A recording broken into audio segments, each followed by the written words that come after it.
Hello everyone, here are 10 lines on cow. The cow is a very useful domestic animal. It has 4 legs, 2 horns and a long tail. Cows are found in different colors like white, black and brown. It eats green grass, hay and grains.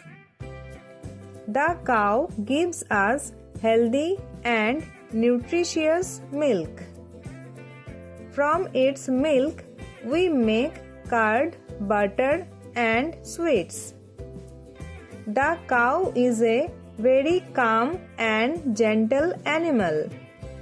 In many cultures, the cow is worshipped as a mother. The baby of a cow is called a calf.